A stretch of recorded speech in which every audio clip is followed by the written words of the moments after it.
इयत्ता 8वी विषय नागरिकशास्त्र पाठ 2 भारताची संसद। मित्रांनो, आज आपण या पाठाचे स्वाध्याय बघणार आहोत आणि सर्व प्रश्नोत्तर हे आपल्या मुख्यतः स्वरूपात आपल्याला दाखवण्याचा प्रयत्न करेल। आणि मित्रांनो, चॅनलवर नवीन असाल तर कृपया करून आमच्या चॅनलला सबस्क्राईब करा। तुमचा एक सबस्क्राईब आमच्यासाठी अत्यंत मोलाचा असतो आणि आम्हाला त्यापासून मोटिवेशन मिळते।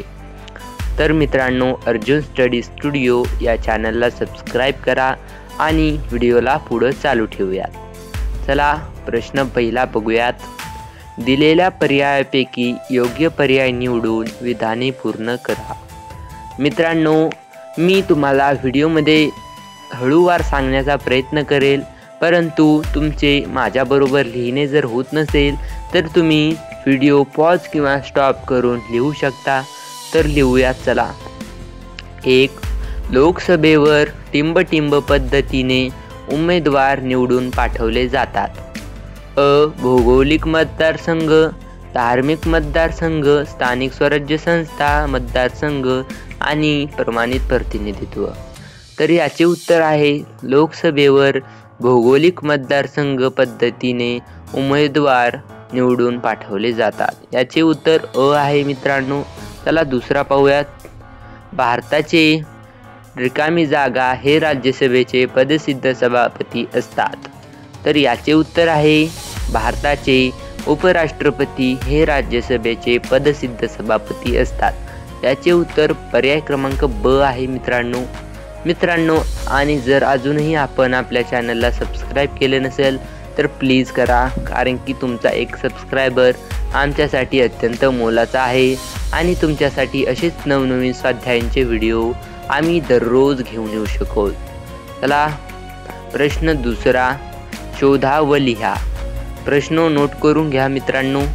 त्यामध्ये उपप्रश्न 1, लोकसभा व राज्यसभेच्या सदस्यांना रिकामी जागा या नावाने संबोधतात। उत्तर, लोकसभा व राज्यसभेच्या सदस्यांना खासदार या नावाने संबोधतात। मित्रांनो, अशाच असे तुम्ही शॉर्टमध्ये लिहू शकता। एक वाक्यात उत्तर लिहायचं आहे, डायरेक्ट खासदार लिहून चालणार नाही। त्यानंतर दुसरा पाहूयात। कायद्याच्या निर्मितीची जबाबदारी रिकामी जागा यांची आहे। त्याचे उत्तर आहे कायद्याच्या निर्मिती जबाबदारी संसद यांची आहे। प्रश्न तिसरा बघूयात मित्रांनो। प्रश्न तिसरा आहे, पुढील विधाने सकारण स्पष्ट करा। काही आवाजात अडथळा आल्यास मित्रांनो तुम्ही आपला व्हॉल्यूम आणि व्हिडिओ क्वालिटी वाढवू शकता, कारण की तुम्हाला क्वेश्चन हे चांगले दिसतील। त्यामध्ये प्रश्न 1, राज्यसभा हे कायमस्वरूपी सभागृह आहे। तर मित्रांनो, याचे उत्तर तुम्ही लिहा।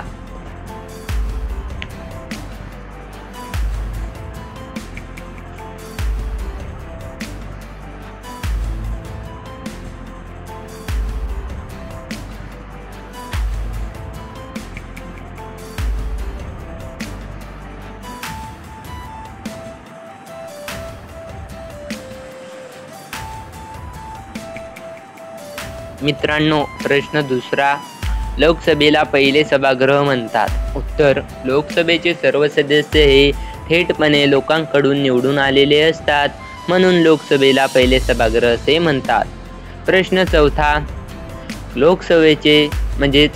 प्रश्न चौथा अ म्हणजे खालील प्रश्नांची 25 ते 30 शब्दात उत्तरे लिहा। त्यामध्ये उपप्रश्न, लोकसभेचे सदस्य कसे निवडले जातात? उत्तर, लोकसभेचे सदस्य जनतेकडून थेटपणे निवडले जातात। यासाठी दर 5 वर्षांनी सार्वत्रिक निवडणुका घेतल्या जातात व त्यासाठी भौगोलिक मतदारसंघ तयार केले जातात। यातून जे उमेदवार निवडून येतात ते लोकसभेवर येतात। 2. लोकसभा अध्यक्षाची कामे स्पष्ट करा। उत्तर, संपूर्ण सभागृहाचे कामकाज निःपक्षपातीपणे चालवणे, सभागृहाची प्रतिष्ठा राखणे, कामकाजविषयक नियमांचा अर्थ लावून ते चालवणे, सभागृहात शिस्त राखणे, चर्चा घडवून आणणे, सदस्यांना बोलण्याची संधी देणे इत्यादी कामे लोकसभेचे अध्यक्ष करतात। आता आपला शेवटचा प्रश्न आहे मित्रांनो, तो म्हणजे कायदे निर्मितीच्या प्रक्रियेला टप्पे स्पष्ट करायचे. तर हा प्रश्न तुम्ही स्क्रीनवर बघू शकताय. विधेयकाचे उत्तर तुम्ही सर्व लिहू शकताय. आता मी तुम्हाला एक महत्त्वाचा पॉईंट सांगतो. तुम्ही मित्र मला कमेंटमध्ये सांगतात की छोटे उत्तरं असलेले उत्तरं द्यावे म्हणजे आम्हाला लिहिण्यास सोपे जाते. तर मित्रांनो, पहिली गोष्ट, यापेक्षा छोटे उत्तरं गवसणे हे अत्यंत अवघड आहे आणि तुमच्यासाठी हे उत्तरं खूप महत्त्वाचे आहेत. तुमच्या परीक्षेसाठी, बोर्डाच्या परीक्षेसाठी हेच प्रश्न उत्तरं तुम्हाला लिहायचे, तेव्हा परिपूर्ण गुण तुम्हाला मिळतील. नव्हे तर तुम्ही अपूर्ण गुण म्हणून संबोधले जातात. जितकं शॉर्ट उत्तर तितके कमी गुण मिळतील. त्यामुळे होईल तिथवर मेहनत करा आणि कठीण अभ्यास परिश्रम करीत राहा. मित्रांनो, good luck for your examination आणि साप्ताहिक चाचणीसाठी तुम्हाला शुभेच्छा. चॅनलला सबस्क्राईब करून जा आणि दररोज नवनवीन स्वाध्याय व्हिडिओ आणि नवनवीन माहिती बघण्यासाठी चॅनलला सबस्क्राईब करून ठेवा. मिळूयात एका नवीन महत्त्वपूर्ण व्हिडिओमध्ये. तोपर्यंत जय महाराष्ट्र.